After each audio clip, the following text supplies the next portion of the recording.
Assalamualaikum warahmatullahi wabarakatuh. Alhamdulillahi wa kafa. Assalatu wassalamu ala sayyidina Muhammadin al-Mustafa wa ala alihi wa ashabihi ahli sidqi wal wafa, amma ba'd. Asyhadu an la ilaha illallah wahdahu la syarika lah wa asyhadu anna Muhammadan abduhu wa rasuluh. Tauja haitsu syi'ta fa innaka mansur. La haula wa la quwwata illa billahil aliyyil azim.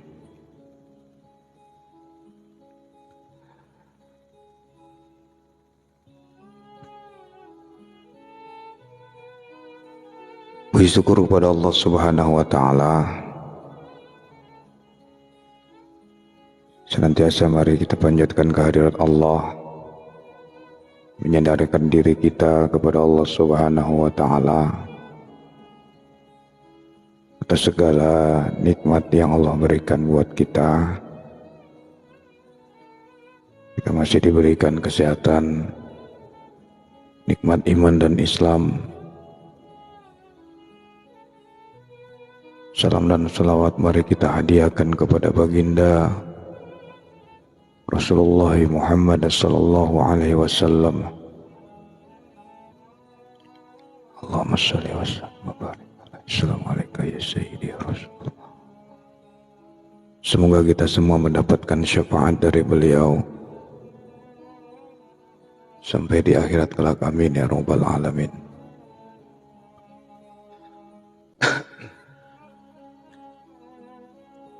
Sahabat sekalian yang Allah muliakan,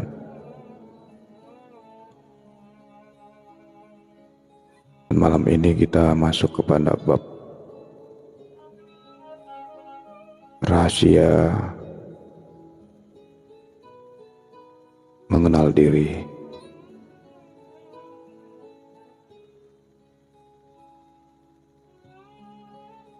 Man arafa nafsahu faqad arafa rabbah, wa man arafa rabbahu fasadal jasad. Barang siapa yang mengenal dirinya, sesungguhnya dia akan mengenal Tuhannya.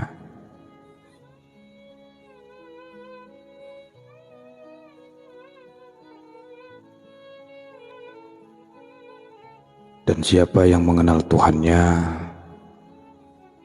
maka fanalah dirinya.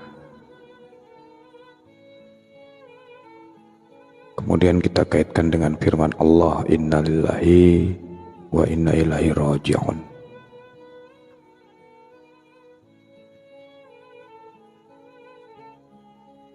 Sungguh kita datang dari Allah dan kepada Allah kita dikembalikan. Dan hakikat rahasia innalillahi wa inna raji'un sudah pernah kita bahas, tapi insyaallah nanti besok akan kita kembangkan lagi, kita ulang lagi untuk pengingat buat kita.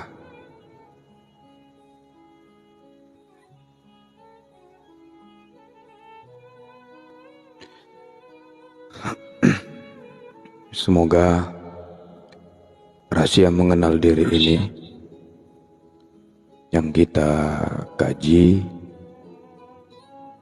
yang kita buka, yang sangat sedikit ini sebenarnya secara garis besar akan memberikan manfaat kepada yang ingin mengetahuinya dan kepada kita semua yang berjiwa tenang insyaallah, dan akan menjadi jiwa yang was-was menjadi jiwa yang tenang. Nah, jiwa yang tenang itu yang akan dipanggil dan kembali kepada Allah. Ya ayyatuhan nafsul mutmainnah, irji'i ila rabbika radiyatan mardiyah. Hai jiwa yang tenang, dengan lembutnya Allah memanggil kepada jiwa yang tenang.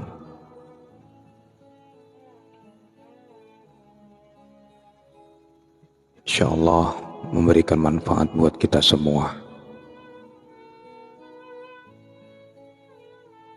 Sahabat-sahabatku, saudara-saudara yang aku cintai, yang aku sayangi karena Allah.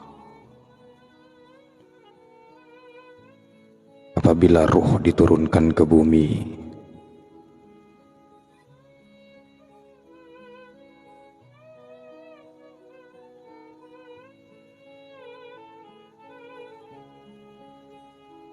ia berhajat kepada sifat iftikar Allah Subhanahu wa Ta'ala untuk berfungsi di atas muka bumi ini.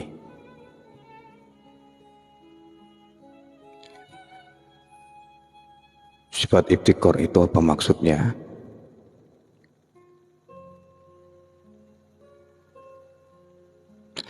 Sifat iftikar itu berkehendak selain Allah. Maksudnya berkehendak, makhluk itu berkehendak kepadanya dengan maksud bahwa Allah Subhanahu wa Ta'ala dengan sifat uluhiyah menjadi satu-satunya tempat bergantung harapan setiap makhluk. Itu iftikar.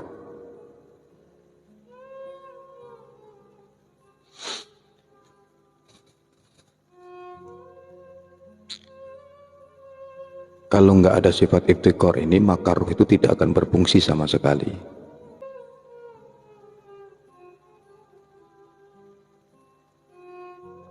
Kenapa? Karena ia memiliki sifat yang suci dan tinggi.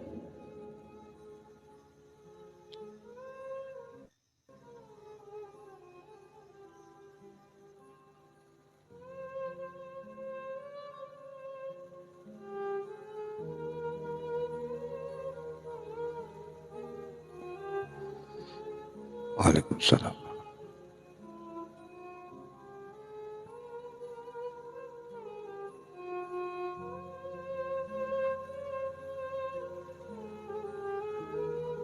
Ianya itu sifat iftikar itu tiada pengetahuan dan kehendak terhadap alam yang rendah ini. Alam yang rendah ini adalah duniawi yang kita maksud. Oleh karena itu, ruh itu memerlukan sifat iftikar tadi untuk melaksanakan tugas-tugasnya sebagai khalifah.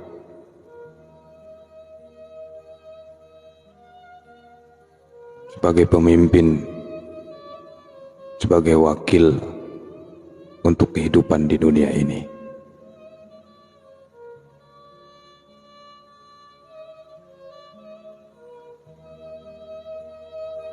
Sifat iftikar itu ada 4.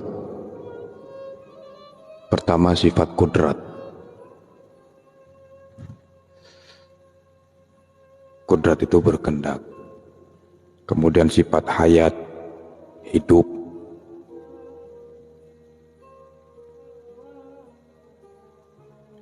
Kemudian sifat ilmu. Dan yang keempat, sifat iradah.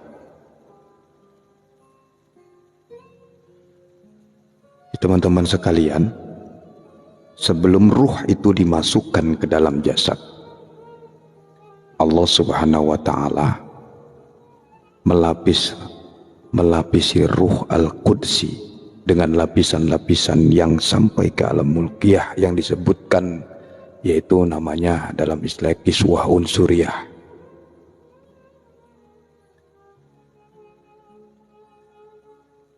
Apa tuh kiswah unsuriyah? Yaitu alam jabarut, alam malakut, alam mulki. Kenapa? Karena kekuatan ruh Al-Qudsi itu bisa menghancurkan jasad. Sebagaimana cahaya matahari yang dihalangi oleh cahayanya bumi dengan berbagai lapisan-lapisan agar tidak terbakar. Bumi ini karena kepanasannya. Maka dalam Al-Quran Allah sebutkan, lalu kutiupkan ruhku dalam tubuh manusia. Kutiupkan ruhku dalam tubuh manusia. Maka dikatakan teman-teman sekalian, ruh itulah hakikatnya diri manusia yang sebenar-benarnya. Catat ini kalimat ini. Ruh itulah hakikatnya diri manusia yang sebenar-benarnya. Diri manusia yang sesungguhnya, hakikatnya manusia di ruh itulah dia. Kenapa? Ruh adalah nur cahaya yang paling tinggi, yang dibaluti dengan beberapa lapisan pakaian sebelum diturunkan ke alam dunia ini. Agar apa? Agar jasad tidak terbakar. Kalau dia mentah misalnya, ruh tuh langsung diembuskan kepada Allah, wah terbakar jasad kita, nggak mampu. Makanya ada dilapisi.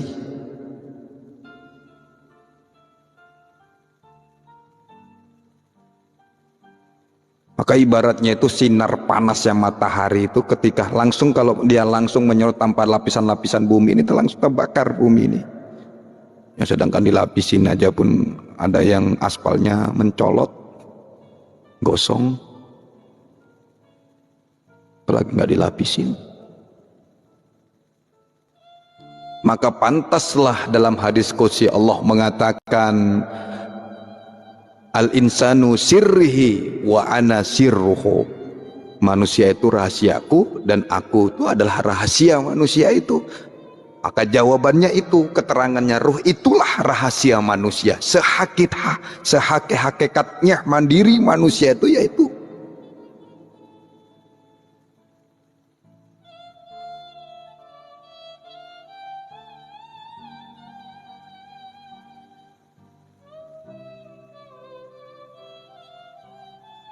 Saya buka lagi rahasianya. Maka ruh itu mempunyai tempat di setiap daerah ketika ia berada di dalam jasad. Ingat ini. Ketika di dalam jasad, nanti kita terangkan.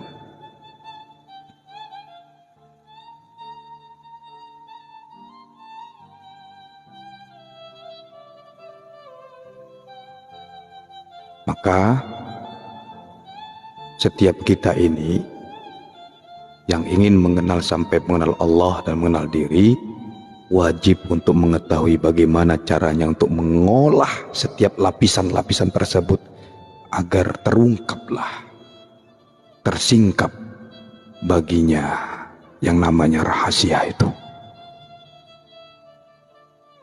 Kenali dirimu dengan merenungkan ke dalam dirimu, bukan di luar dirimu. Kalau kita ingin mengenal diri kita, maka renungkan ke dalam diri kita, jangan di luar diri kita.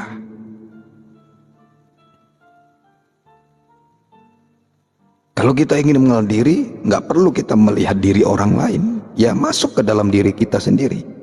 Dan nggak sempat kita untuk melihat diri orang lain.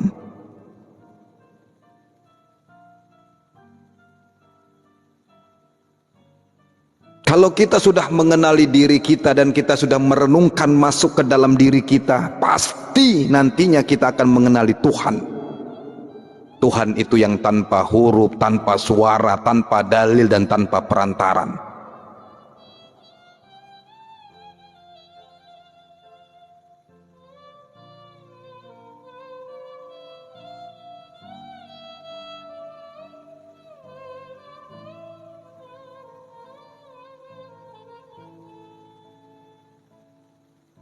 Maka carilah rahasia alam dirimu sendiri, sehingga berjumpa dengan air daripada alam malakut, alam jabarut, dan akhirnya sampai kepada alam lahut.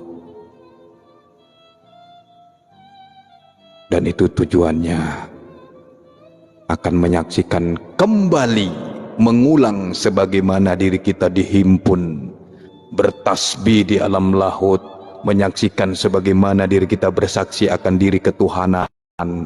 Alastu birabbikum, kata Allah, dan seluruh manusia di alam lahut itu bala syahidna, bala syahidna.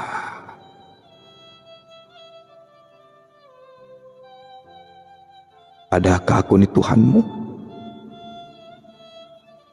Bahkan kami menyaksikan, bala syahidna, bahkan kami menyaksikan, itu bahasa hakikatnya.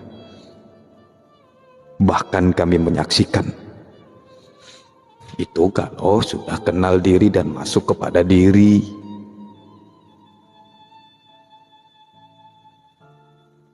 Maka bagi siapa yang telah sampai ke alam ini, ia akan mengambil ilmunya terus daripada Allah Subhanahu wa Ta'ala tanpa perantara. Itulah yang disebut dengan ilmu laduni.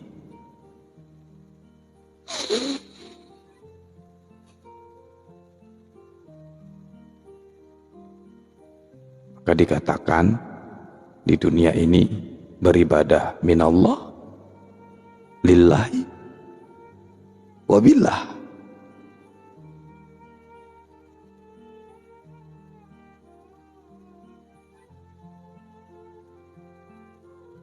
Lantas apa jawaban maksud kita melihat diri Allah itu?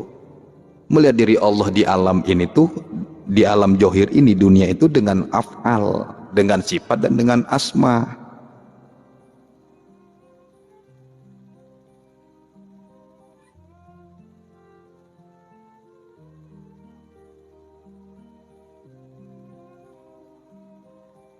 Dan bermusyahadah dengan zatnya di alam lahut.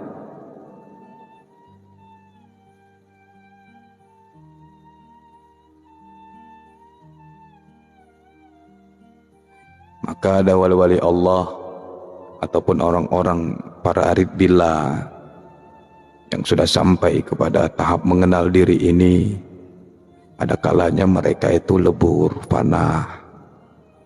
Penglihatannya di alam dunia ini ketika mentajalikan rahasianya, sehingga tiada yang dilihatnya kecuali Allah semata-mata.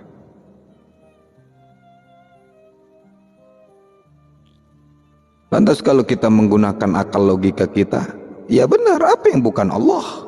Kalau sudah kuta lisan kita, hati kita, la ilaha illallah.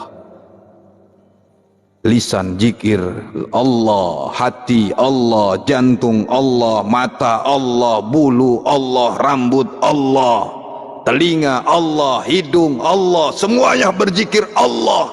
Apa yang bukan Allah? Kemanapun kita menghadap Allah, mana yang bukan Allah?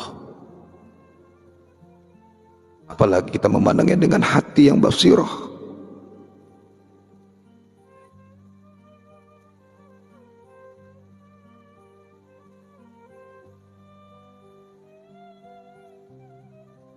Maka kalau kita ingin mengenal diri kita, renungkan, lihat ke diri kita, kedalaman diri kita, jangan kedalaman diri orang lain, gak sempat.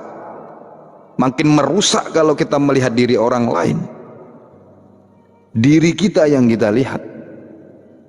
Sehingga kita tidak sempat untuk melihat boroknya, kotornya diri orang lain itu. Mau sampai kapan, sampai kiamat pun kalau kita masih melihat kotoran orang lain dan kita cemoohkan, jangan harap kita bisa mengenal diri kita sendiri, apalagi diri Allah. Maupun bertahun-tahun, berpuluh tahun, ataupun belajar kepada mursyid yang beken sama sekalipun, kalau diri kita masih melihat diri orang lain, tapi kiamat pun nggak akan bisa kenal kita kepada Allah dan diri kita.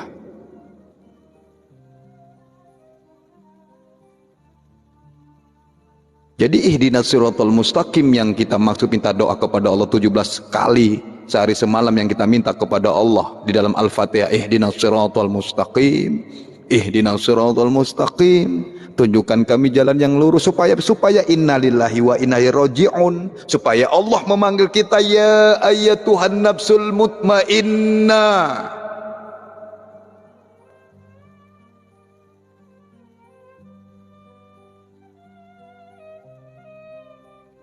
Maka itulah diperlukan yang selama ini kita kaji, toharonya, istinjaknya, bukan hanya sekedar johirnya saja.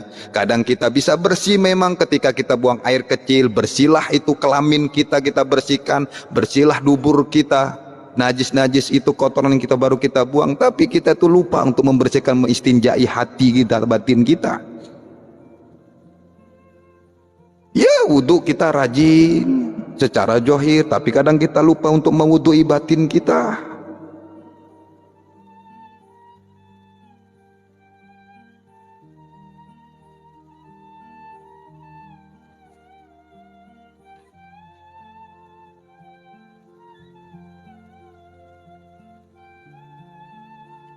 Jadi itu ya teman-teman sekalian, ada kalanya para wali Allah, para arif billah, yang disebut arif billah itu yang sudah tertanam Pak, mahabbatullah dalam hatinya, sehingga apapun yang dia pandang baik buruk itu tetap dia cinta dan sayang kepada makhluk,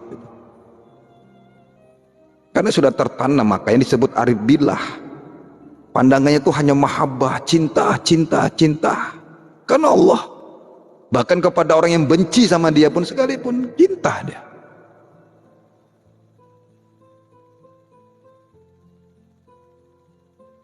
Itu makanya disebut arif billah. Arif billah itu bukan hanya sekedar tahu ilmu tasawuf, sufi ataupun arif billah, enggak.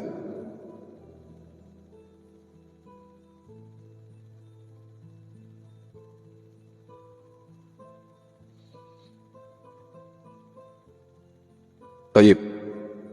Lantas bagaimana kita mau mengenal diri? Apa yang harus dikenali dengan diri ini?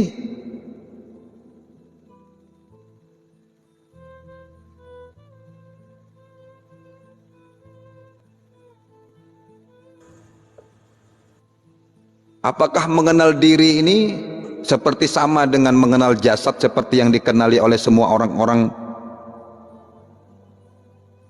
halayak ramai? Bukan. Apakah dengan mengenal batin saja tanpa mengetahui soalnya rohani? Maka jawabannya, mengenal diri tanpa mengenal jalan mengenal diri. Garis bawah ini, mengenal diri tanpa mengenal jalan mengenal diri, maka kita tidak akan pernah sekalipun akan sampai kepada tujuan. Mengenal diri tanpa mengenal jalan mengenal diri, maka kita tidak pernah sama sekali akan sampai kepada tujuan.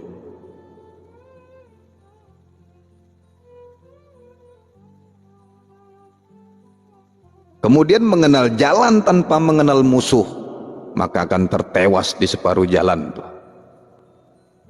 Mengenal musuh tanpa bersenjata, pasti akan dikalahkan. Mempunyai senjata yang lengkap tapi tidak mengenali makom musuh atau tempat-tempat sembunyian musuh, pasti kita akan menempuh kekalahan.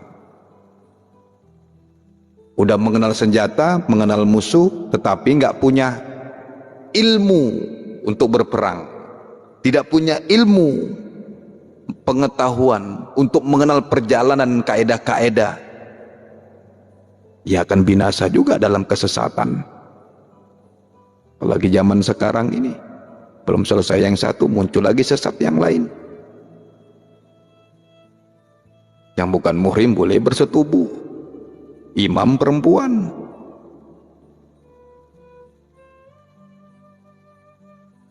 Salat Isya masih 100 rakaat untuk 7 bulan ke depan. Nauzubillah min zalik. Tuh, zaman sekarang nih udah muncul tuh anak buah dajjal. Mau kita diamkan, mau kita sesama kita juga saling gontok-gontokan. Udah banyaknya muncul, jaga hak dan anak kita, jaga.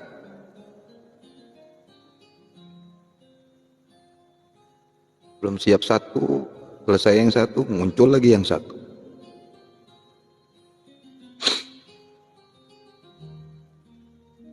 Itulah menunjukkan itu akan dibaiahnya Imam Mahdi secara syariat tuh. Mau tenang-tenang saja kita. Waalaikumsalam.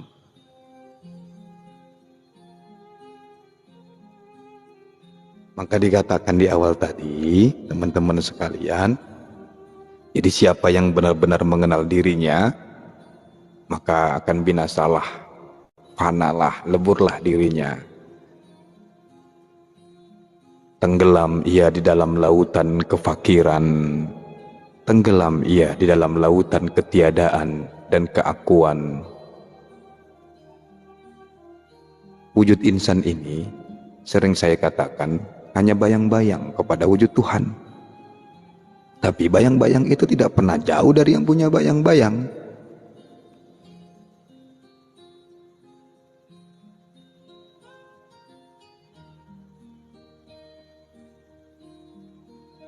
Tidak akan wujud, tidak akan ada bayang-bayang ini kalau nggak ada yang punya bayang-bayang. Dan bayang-bayang itu tidak akan bergerak, melainkan bergeraknya yang punya bayang-bayang itu. Coba kita punya bayang-bayang ini, kita ke sono, bayang-bayangnya ikut. Kita kemari, bayang-bayangnya ikut. Nggak pernah kita tuh, capek aku kata bayang-bayang. Lu aja sono gitu, mana ada bayang-bayang protes kayak gitu. Dimanapun yang punya bayang-bayang itu tetap ikut. Kemana tuannya yang punya bayang-bayang itu ikut.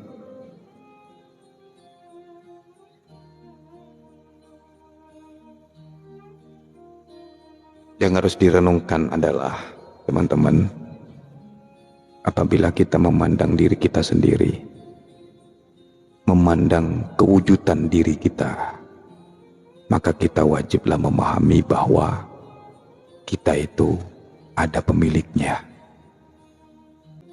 Adanya kita itu menyatakan wujud dirinya.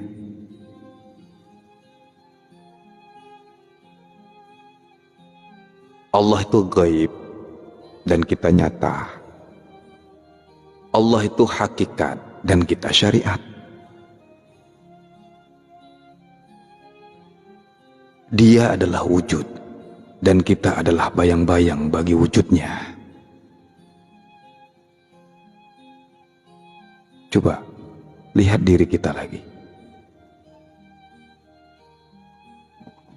Lihat ke diri kita. Pandang segala sifat yang ada pada diri kita ini.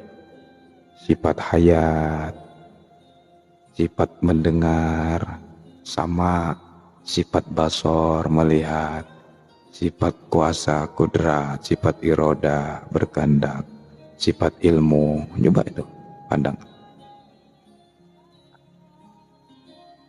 Terus ke dalam lihat. Lihatlah mata kita, lihat telinga kita, lihat mulut kita, lihat akal kita, lihat gerak diam kita, lihat rasa hati. Semuanya itu tidak lain melainkan kenyataan sifat-sifatnya, sifat-sifat Allah.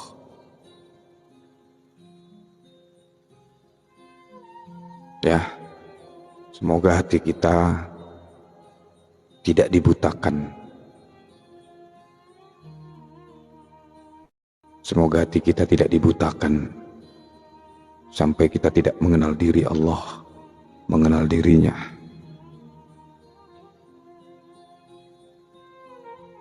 Jadi walaupun sifatnya al-ghaib Allah itu, tetapi sangat dekat sekali. Bahkan lebih dekat Dia apabila dibandingkan dengan urat yang ada di leher kita.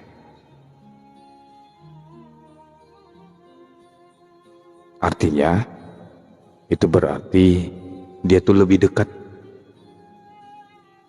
Meskipun dibandingkan dengan keluar masuknya napas di dalam dada.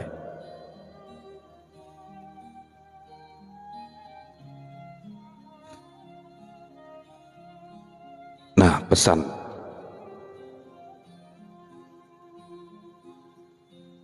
Carilah dan berdoalah. Carilah guru mursyid yang hak, yang benar. Agar kita tuh lebih mendalami dan memahaminya dengan sebenar-benarnya.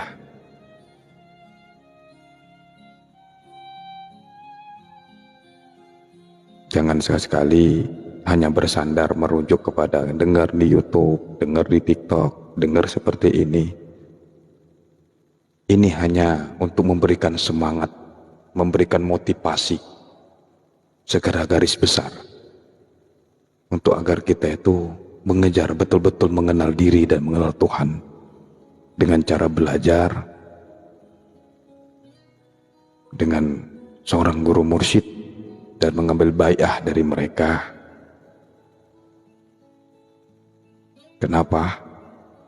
Karena pembahasan ketuhanan ini bukan perkara yang bisa kita anggap remeh,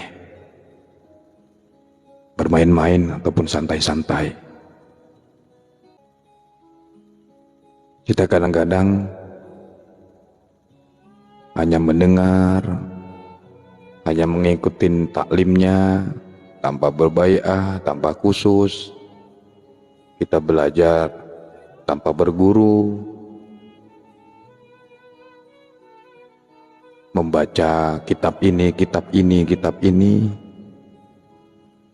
tanpa ada yang membimbing, yaitu guru mursyid. Iblislah nanti yang menjadi guru kita.